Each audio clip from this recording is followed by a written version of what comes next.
मित्रों, जो पहली चीज़ हमें ध्यान में रखनी है वो ये कि हम विश्व के जनसंख्या के आधार पर दूसरे सबसे बड़े देश हैं।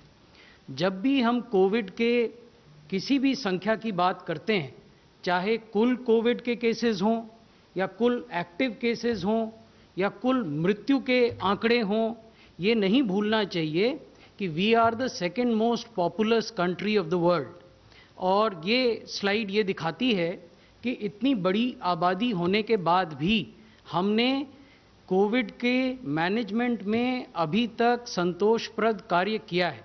सो what we are trying to tell you here is that in spite of a population of 1.3 billion people, India has been able to manage COVID relatively well. Now, when I say that we have been able to manage this disease, this infection relatively well, what is it that I am implying? What we are trying to explain here is that if you look at cases per million population, it still remains amongst the lowest in the world. Today we have 538 cases per million population. This is as per WHO situation report. And you have figures for other countries also, from Americas, from Europe, and from other parts of the world. We are trying also to emphasize the point that case per million population in some countries are at least 16, 17 times more than what it is in India.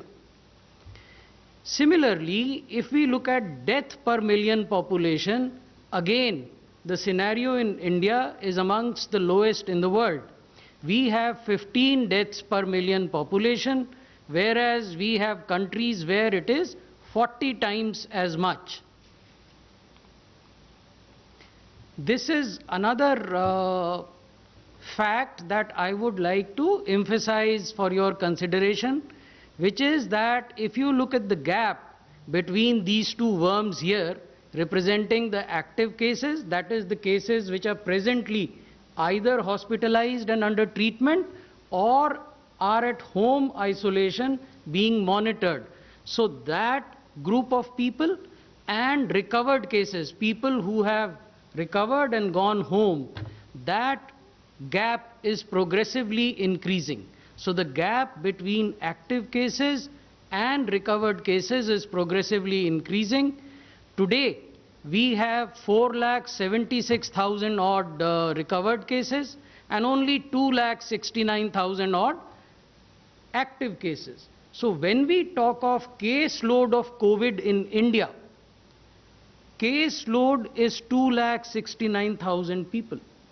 That is important because this tells us that at the end of the day, we have managed a situation where our healthcare infrastructure is not unduly burdened, is not creaking because of the pressure.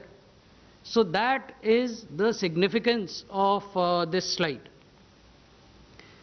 Now, in absolute numbers, we have told you that the active cases are 2,69,789 and recovered cases are 4,76,378. यहाँ हम ये निवेदन आपके समक्ष करना चाहते हैं कि जो रिकवरीज हैं वो लगभग दुगनी 1.75 टाइम्स हो गई हैं एक्टिव केसेस की तुलना में। यानी जितने लोग अस्पतालों में एडमिशन के लिए जा रहे हैं उससे कहीं अधिक संख्या में लोग अस्पतालों से डिस्चार्ज हो रहे हैं। ये हम आपको रिकवरी रेट की जो बदलने की दर है, रेट ऑफ चेंज आपको दिखा रहे हैं, कैसे रिकवरी रेट राइज कर रहा है। आप देखेंगे कि 10% से ये 26% हुआ, फिर 47% हुआ 31 मई तक और 9 जुलाई को ये 62% हो गया है और ये निरंतर बढ़ता जा रहा है। The rate of increase of recovery is appreciable. ये कुछ जनसंख्या से संबंधित और आयु वाली जनसंख्या से संबंधित आंकड़े हैं। इसमें हम आपको ये बता रहे हैं कि यदि आप देखें कि 14 बरस से कम की आबादी का हिंदुस्तान की कुल आबादी में क्या प्रतिशत है, तो वो 1%, वो 35% है। उस 35% आबादी में कोविड डेथ्स 1% हुई हैं। 15 से 29 वर्ष की जो आयु के लोग हैं वो भारत की जनसंख्या का 18% हैं, और इस आयु वर्ग में कोविड की जो डेथ्स हैं वो केवल 3% हुई हैं। 30 से 44 वर्ष की जो आयु के लोग हैं वो भारत की जनसंख्या का 22% है, और इस एज ग्रुप में कोविड की जो डेथ्स हैं वो 11% है। तो अगर आप इस पूरे ब्लॉक को एक साथ देखें, यानी 14 साल से कम के आयु से लेकर 44 वर्ष की आयु तक के लोग, तो इसमें जो कोविड से रिलेटेड डेथ हैं वो केवल 15% हुई हैं। लेकिन साथ ही हमें ये नहीं भूलना चाहिए कि एक हाई रिस्क पॉपुलेशन भी है। ये वो लोग हैं जो 55 वर्ष से ऊपर की 45 वर्ष से ऊपर की आयु के हैं। 45 से 59 वर्ष की आयु में आप देखेंगे कि कुल जनसंख्या का ये 15% हैं, जबकि इसमें कोविड की जो डेथ हैं वो 32% हैं। 60 से 74 वर्ष की जो आयु के लोग हैं वो भारत की जनसंख्या का 8% हैं, लेकिन इसमें कोविड से जो डेथ हुई हैं वो 39% हैं। और 75 वर्ष से अधिक आयु के उम्र दराज जो लोग हैं वो कुल आबादी का 2% हैं, लेकिन यहाँ जो कोविड से डेथ हुई हैं वो 14% है। यानी इसका निचोड़ ये है कि भारतवर्ष की 25% आबादी जो 45 वर्ष से लेकर ऊपर की आयु की है, 75 वर्ष से ऊपर तक की, उसमें 85% कोविड रिलेटेड डेथ हुई हैं। तो ये आयु वर्ग है जिस पर विशेष ध्यान देने की आवश्यकता है, भारत सरकार को भी, राज्य सरकारों को भी और यूटी एडमिनिस्ट्रेशंस को भी। इसको हम फिर फर्दर आपको और ग्रैनुलर बेसिस पर ये बता रहे हैं कि people who are between 60 to 74 years of age, they constitute 8% of India's total population.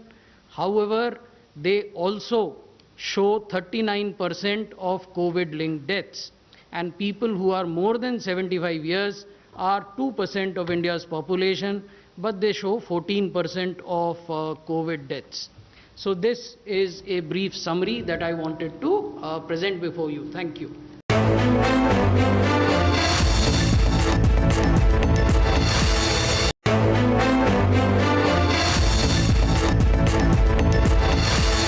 And also making testing available at even the lower levels, the district level, and increasing the outreach of testing to the best of its capacity. In addition to the RT-PCR test, we have deployed the TrueNat and CBNat based testing also. And moving a step forward, very recently ICMR also has validated and approved the use of a rapid antigen point of care test, which is now validated, recommended for use, and is also being used now in the containment zones of various states as well as in the hospitals. So with this, we really hope to follow the approach of test, track and treat, because if we take this testing to the grassroots level, the number of individuals, infected individuals, mild symptomatic or even asymptomatic individuals that you'll be able to catch really increases. And this is likely to catch individuals in the early stage of infection and also lower the burden on hospitals. So this is one strategy which has taken up well. We also came up with advisories, revised advisories on testing, which was loaded up on ICMR website on 25th of June. And subsequently, we also have come up with a very explicit advisory on the use of antibody-based IgG assays, which are recommended as a surveillance tool. And also the advisory for that is there on ICMR website. It has been disseminated to the states. Multiple letters, joint letters from Secretary Health and Secretary Department of Health Research have been sent. And the other step that ICMR has very recently taken up for increasing the testing is that all the NABH hospitals and the NABL approved labs, as well as all the government hospitals, have been approved for conducting the antigen-based test. And we already have approved hundreds of applications for the antigen-based assay testing, and further approvals are in progress. And also the initial criteria of ICMR was that all the private labs who are intending to undertake COVID-19 testing, they were supposed to submit a NABL accreditation certificate, completed one. But now, in order to enhance the testing and speeden up the liberalization of the testing, we have now allowed the private labs to apply for NABL and in parallel submit their application to ICMR. We give them a 1-month time period in which they can complete the NABL accreditation and submit their completed accreditation to us. So these are quite a few steps that we have taken. The ramping up of number of labs is happening at a very fast pace. As I speak today, we have 1132 labs which are operational, including CBNAT and TrueNAT labs also, and more are in pipeline through various efforts of ICMR as well as the mentor institutions which have been identified in centers of excellence. So that effort is ongoing. Our number of tests have increased, and on an average we are testing more than 2.6 lakhs of samples per day, and that we hope to see a further rise by the use of the antigen tests. इन नए दिशा निर्देशों के तहत containment zone के बाहर चरणबद्ध तरीके से और अधिक गतिविधियों को शुरू करने की प्रक्रिया को आगे बढ़ाया गया है, परंतु 31 जुलाई 2020 तक कंटेनमेंट जोन में लॉकडाउन का सख्ती से पालन होगा। अब लगभग सभी आर्थिक गतिविधियों को अनुमति प्रदान की गई है, इसलिए राष्ट्रीय दिशा निर्देशों का अनुपालन बहुत ही आवश्यक हो गया है, जैसे कि मास्क पहनना, सोशल डिस्टेंसिंग का पालन करना, सार्वजनिक स्थानों पर थूकने, शराब या तंबाकू के सेवन की मनाही इत्यादि। गृह मंत्रालय लगातार दिशा निर्देशों के अनुपालन की नियमित रूप से निगरानी रख रही है। जहां कोई भी समस्या आती है या दिशा निर्देशों के उल्लंघन के बारे में रिपोर्ट मिलती है, उसे तुरंत ही संबंधित राज्य के साथ साझा किया जाता है और आवश्यकता पड़ने पर गृह मंत्रालय द्वारा उचित कार्रवाई करने के लिए राज्यों को परामर्श या निर्देश भी दिए जाते हैं।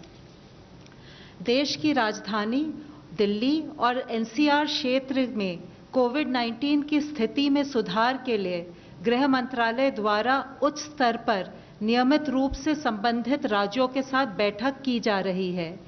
एनसीआर क्षेत्र में संगठित प्रयास द्वारा ही हम कोविड-19 के विरुद्ध प्रभावी ढंग से कार्यवाही करने में सफल हो सकते हैं।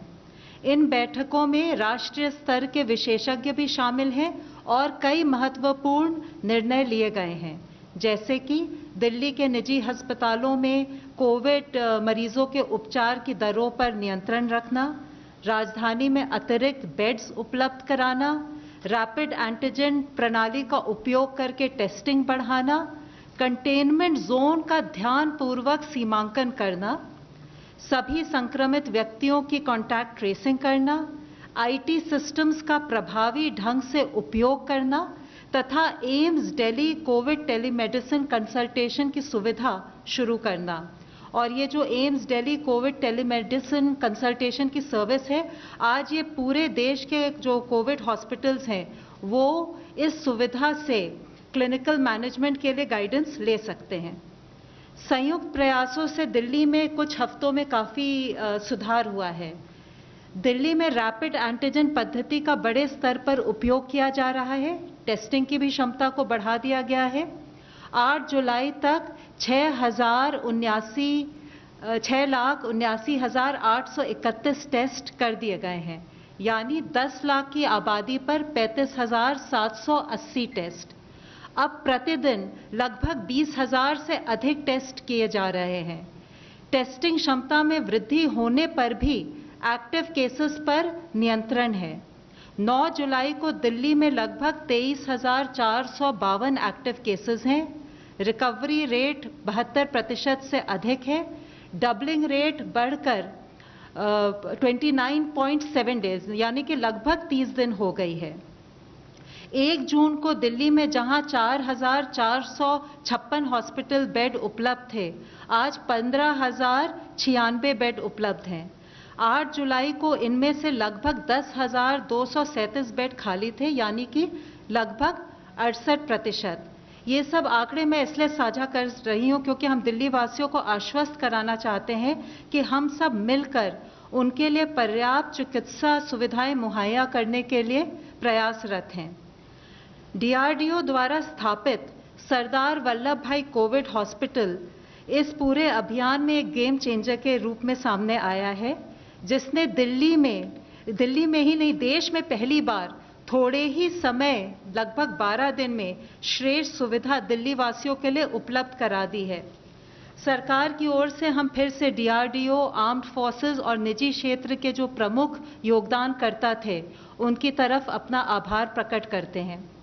राधा स्वामी सत्संग, भारतीय तिब्बत सीमा पुलिस और दिल्ली सरकार ने मिलकर जो 10,000 बेड वाले कोविड केयर सेंटर को क्रियान्वित किया है, वो भी इस विशाल स्तर पर एक बहुत ही अनूठा और देश का सर्वप्रथम प्रयास रहा है।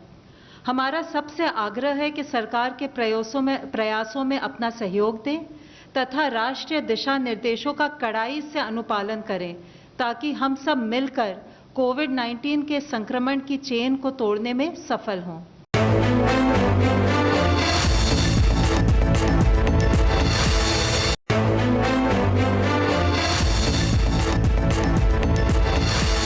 मैं आपकी जानकारी में ये तथ्य लाना चाहूँगा कि प्लाज्मा के उपयोग का निर्णय जो ट्रीटिंग क्लिनिशियन हैं वो लेते हैं और प्लाज्मा थेरेपी को भारत सरकार के स्वास्थ्य मंत्रालय ने अपनी क्लिनिकल प्रोटोकॉल की गाइडलाइंस में इन्वेस्टिगेशनल थेरेपी के रूप में दर्शाया है। किन मामलों में प्लाज्मा थेरेपी का इस्तेमाल किया जाना है, ये भी क्लिनिकल गाइडलाइंस जो भारत सरकार ने जारी की हैं स्पष्ट रूप से दर्शाती हैं।